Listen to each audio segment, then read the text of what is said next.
You need to stop buying meme coins.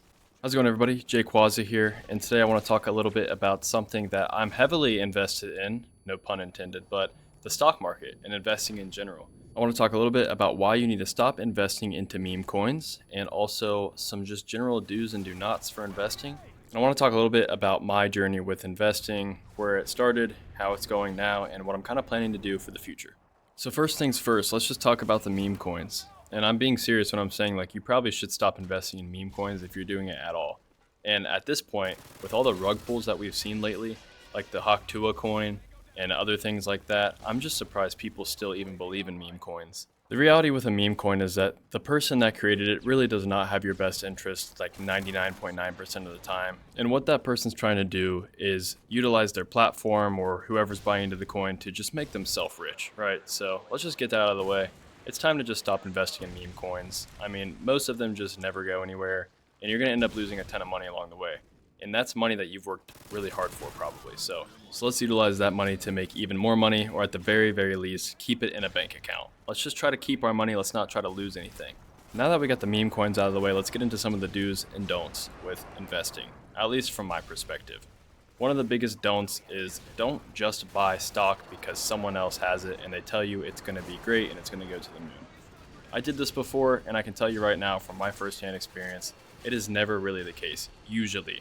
Now, there have been a very rare case like with Dogecoin where I did listen to somebody and I did make a couple $100 here and there, but it was never anything to write home about, and ultimately I probably don't have that money today at all.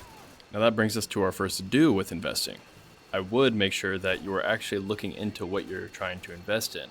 Again, don't just take advice from somebody else, but if somebody does give you advice, take the time to learn about that stock, take the time to learn about that investment. At the end of the day, that stock might just not be fit for you.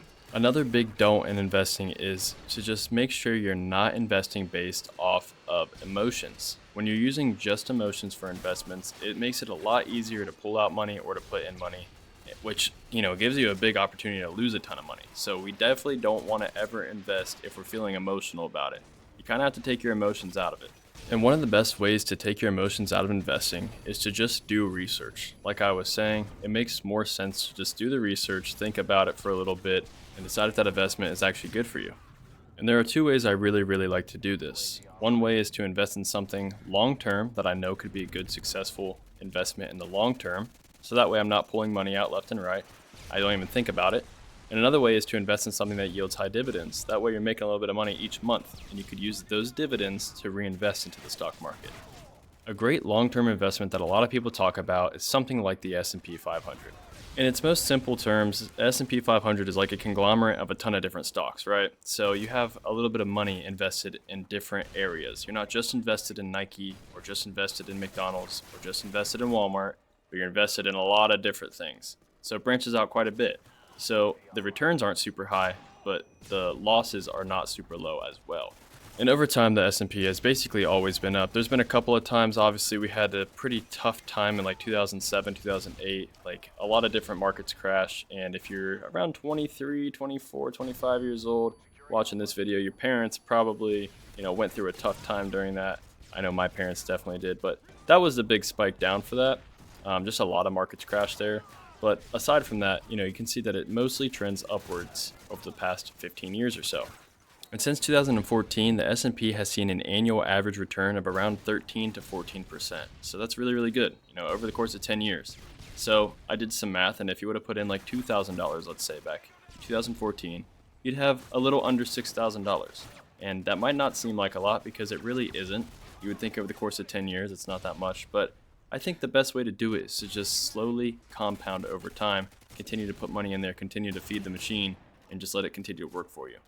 And this is not something I knew right when I started investing. It actually took quite a bit of time since I was 18 to learn more about it.